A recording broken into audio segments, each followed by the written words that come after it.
تنسى الإعجاب والاشتراك في القناة.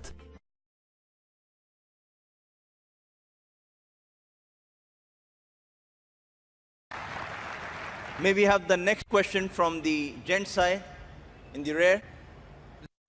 This is Shekhar here. I'm so grateful to the IRF that we get this opportunity to ask you some questions. And for the first time, I've seen you, and I'm glad that I can ask you a simple question. I am a businessman, and one of my, or rather my only hobby is studying religions. So one of them, obviously, being the Quran. So my question is fairly simple. Like, I really liked what you spoke about Aisha. That was a very wonderful thing that you said. So my question is fairly simple. I'll make it very small. But I really hope that I have the opportunity to cross-question you after you answer me on your answer. Thank you. So we see in Muslim book number 4, number 2127, wherein it says, a part of it that is, he stuck me, Aisha, on the chest, which caused me pain. Further down, if you look at Mishkat al-Masabi, volume 2, page number 690, repeated again in Muslim book number 9, number 3506, a part of it, I'll just get to the point, wherein Umar is trying to say to the Prophet, or rather trying to make him laugh, he says, Messenger of God, I wish you had seen the daughter of Kharija, where she asked me for extra money, and I got up and slapped her on the neck. God's messenger laughed and said, they are around me, as you see, asking for extra money. Abu Bakr then got up, went to Aisha and slapped her on the neck, and Umar did the same to Hafsa. Now we see something of a pattern coming in. Then if we just jump to Quran chapter 4, verse 34, and those wives you fear may be rebellious, admonish, banish them to their couches and beat them. Now, as I understand from your talk, that there is equal punishment for both man and woman. I'm not contending whether they should be beaten or not. My point is, what is the right of the woman if the man is wrong? Because he gets to beat her up. Brother asked a very good question, and I give you the right to cross-question me after the answer. It is granted. The brother quoted hadith of Sahih Muslim and Mishkat al-Masabi. Do you know the relationship between Hafsa and Hazrat Umar? Well, I've not really got to the point that much. I'm still studying. Do you know the relationship of Aisha and Abu Bakr? May Allah be pleased with them both. Her father, if I'm not mistaken. That's right. I'm asking you a question. Are you married? Yes. Yes. Do you have a daughter? 2 of them. 2 of them, fine. I get to go to heaven. Sorry? I get to go to heaven. No. If you bring them up correctly, I remember with that. love and compassion, then you'll go to heaven, otherwise not. But, just kidding. But that is only righteous deed. Without iman, you can't enter Jannah. So for you to go to heaven, besides upbringing your 2 daughters correctly, you have to follow the laws of the Quran and the Sahih Hadith and be a believer. I understand. That we'll discuss after answer to you. I understand. After answer, inshallah. I'm asking a simple question. Suppose your daughter, if she wants to jump from a 10-story building, what will you do? I'll stop her. Is she adamant? What will you do? Point, yeah. You get the point, very good. If she wants to jump, no, I want to go. I want to fly like Superman. Dad, you are preventing me from being a Superman. What will you do? Well, I'll stop her, obviously. Will you slap her or not? If required. She says, no, I want to jump. What will you do? Well, I can ask it the other way around. What I'm if asking, my wife brother. sees... I'm asking. If she wants to jump from the 10-story, I will hit her. if required, not normally, you will say, "Arey beti, jaan do na, Superman mat bano." Nahi banne ka hai abba. Jump marne ka hai. Aap dekho kaisa udti hu main. I want to fly. One flap. A father is cruel to be kind. Yes. Now, our beloved Prophet Muhammad said, anyone who does not love Allah and His Messenger more than his own life, he is not a Muslim. Anyone who does not love Allah and His Messenger more than his own life, he is not a Muslim. So there are many occasions what happened that sometimes they were disrespectful to the husband. Not a normal husband, Prophet Muhammad. There were many occasions, not one occasion.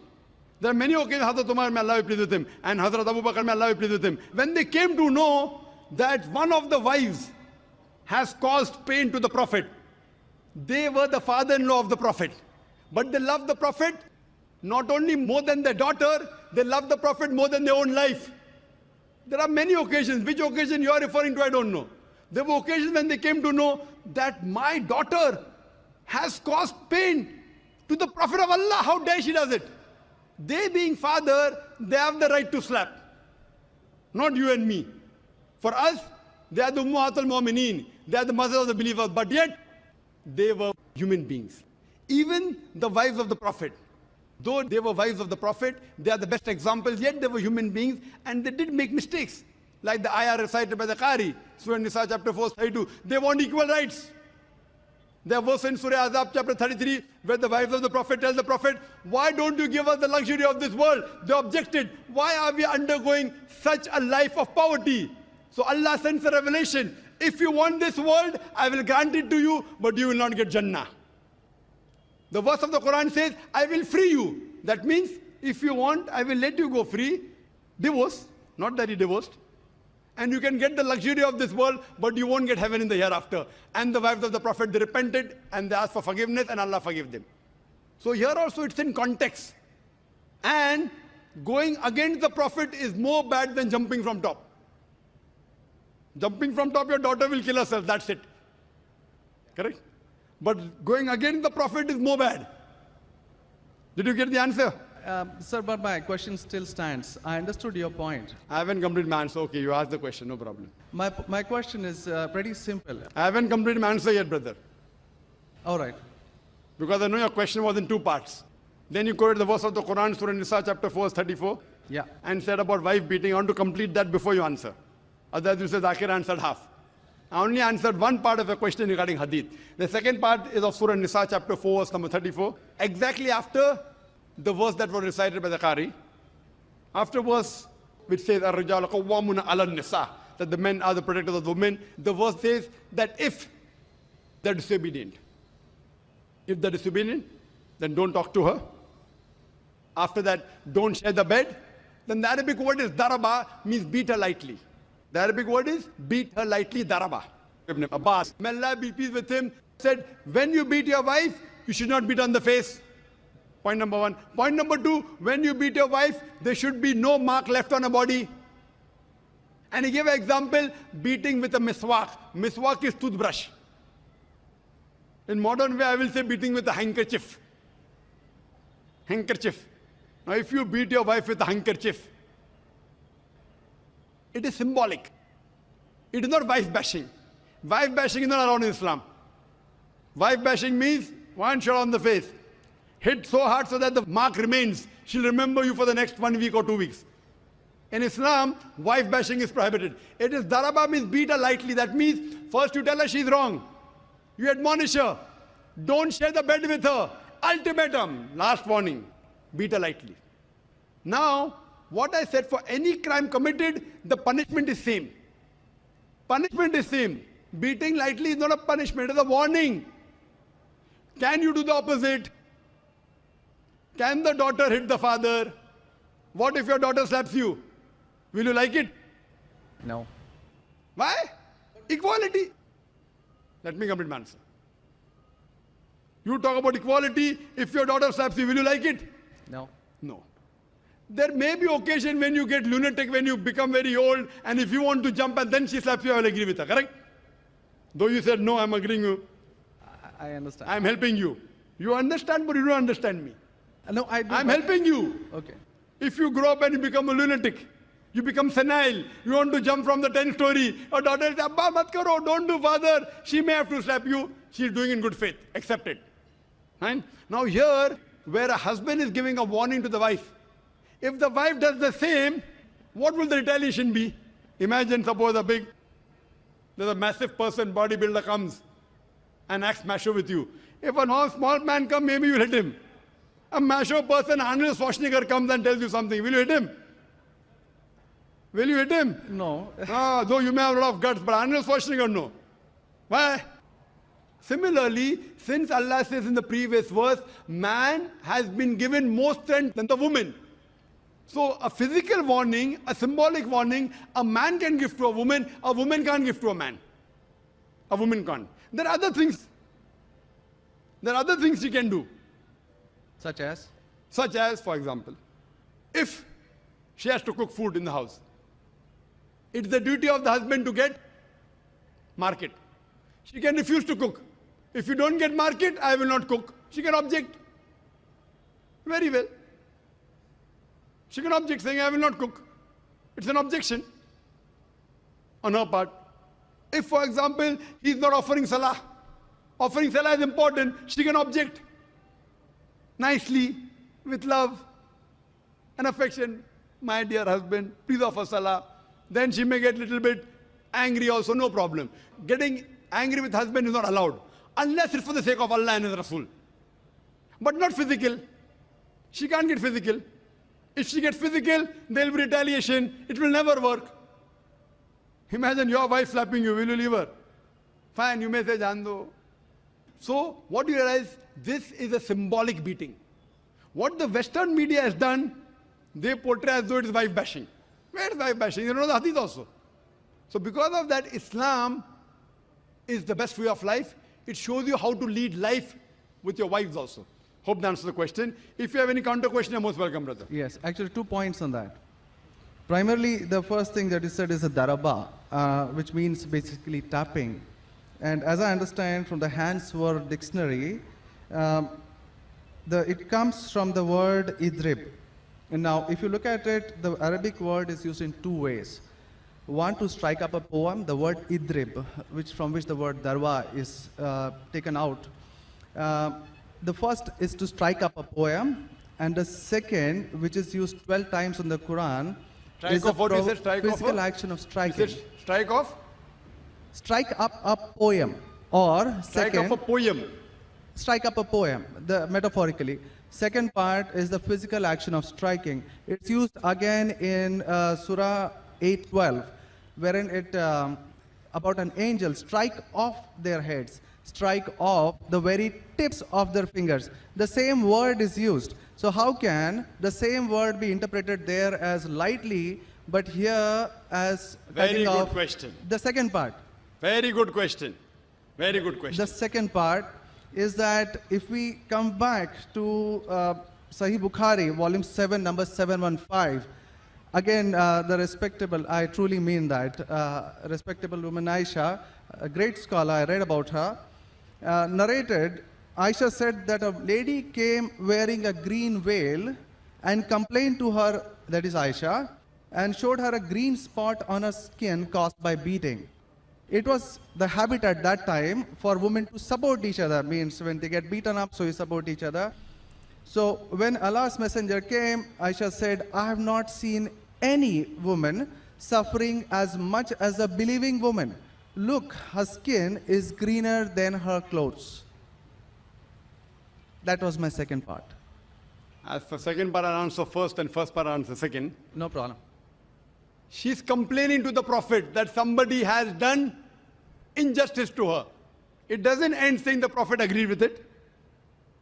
If someone has done injustice, if we read ahead in some other hadith, the Prophet may have done justice to her. It doesn't say that someone beat her and the Prophet agreed with it. Correct? She is just reporting that maybe there is injustice done to a woman. That's it. The moment she's complaining means she's disagreeing with it. She didn't say, Prophet, I heard a very good thing I saw, that the woman was beaten up. The moment she's complaining means the wife, Hazrat Aisha, may Allah be pleased with her, disapproved of it. So the lesson we get from this is, no one should beat the woman such a way that she becomes green. But sir, see, the exact statement she makes is that I have not seen any woman, that's Aisha herself, it's not my interpretation, I have not seen any woman suffering as much as the believing woman. So we see at the time of Muhammad that women were really in very, very bad shape, even though... You know there are hadiths saying, I have not seen a person, a believing person like Hazrat Bilal suffering. What was he suffering from? His master tortured him and said, don't say there's one God and I will leave you. Hazrat Bilal, may Allah be pleased with him, on the death stone, he's agreed to die. He will say, I will not denounce Allah. I will keep on saying, La ilaha illallah Muhammad Rasulullah. There is no God but Allah and Prophet Muhammad is the messenger. He's taking the pain. That means if I say Hazrat Bilal is a believer who is being tortured, that does not mean that what act that being done on Hazrat Bilal, may Allah be pleased with him, is right. It is wrong.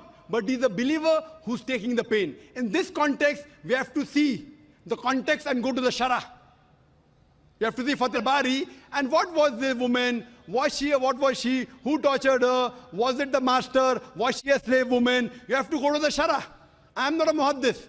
I'm telling you what the answer can be. You have to go to the Shara and find out. Why was she? Who hit her? Who beat her? Did the husband do? Was the husband a believer? There are 10,000 reasons.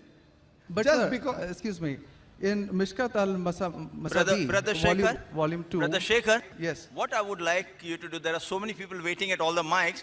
Precisely, concisely, I would like you to put your question in a few words and then close. Because you got such a big sheaf of papers, there are many people I see waiting with small slips just or one something. question. So we cannot allow this whole thing to go on. This is not a debate session. It's a question and Brother. answer session. I want you to put your question in the next 4 sentences. Let Dr. ذاكر answer so that all the many ladies standing there here also get a chance. We have exactly 1 hour, 12 minutes left.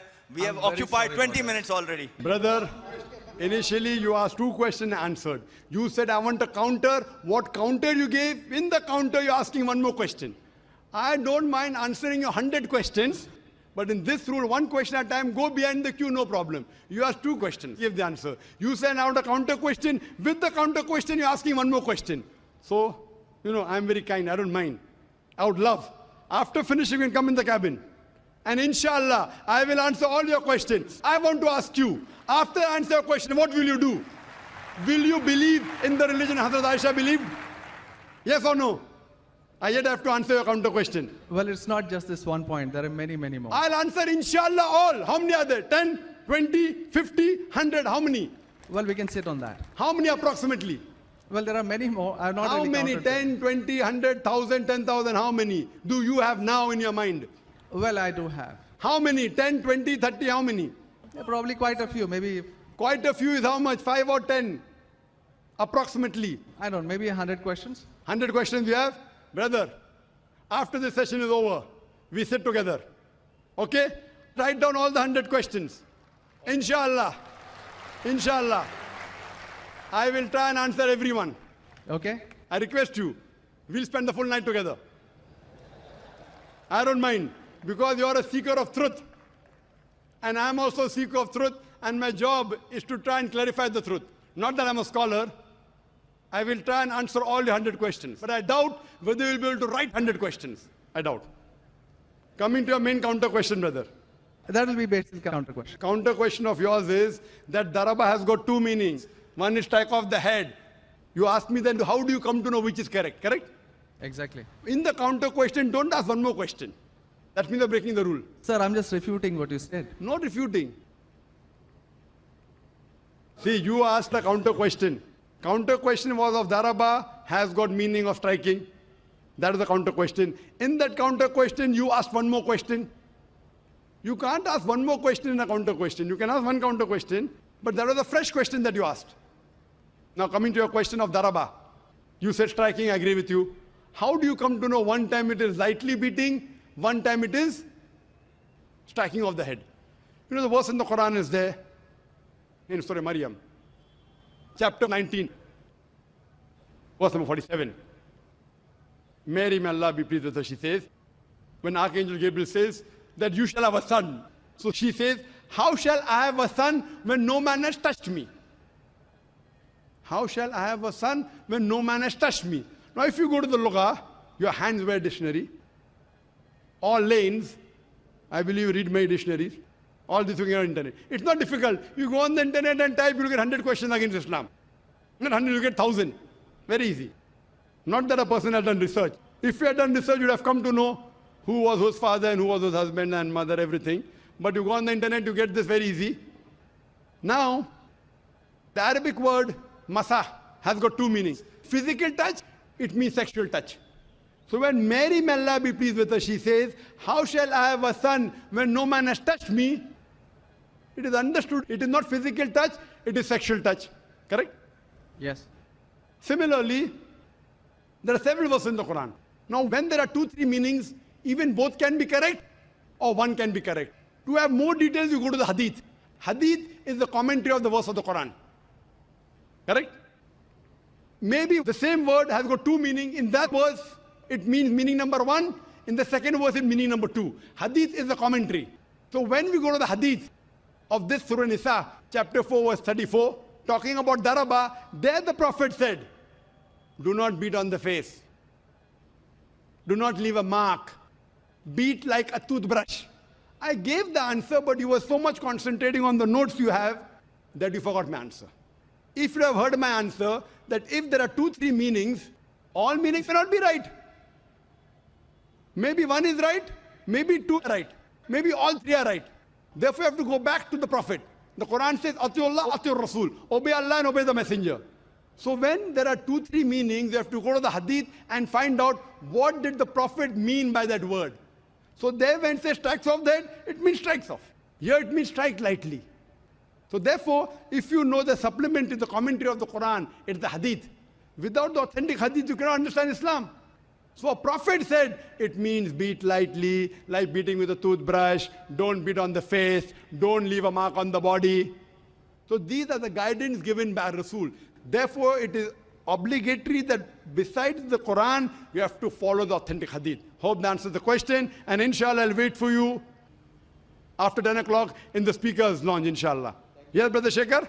Thank you. And since you have 2 daughters, you said you have 2 daughters and you want, sorry? And one son. The son, there's no hadith saying the son will take you to Jannah here. Yeah. If he becomes the pious son, and if he prays for you, inshallah, he will be a path to Jannah. What I want to see to it that besides good deeds, you even have faith. Faith is one of the important criteria to go to Jannah. And since you have an urge to go to Jannah, to paradise, inshallah, I pray to Allah subhanahu wa ta'ala, may He make me the zarya, the pathway to take you to Jannah, inshallah.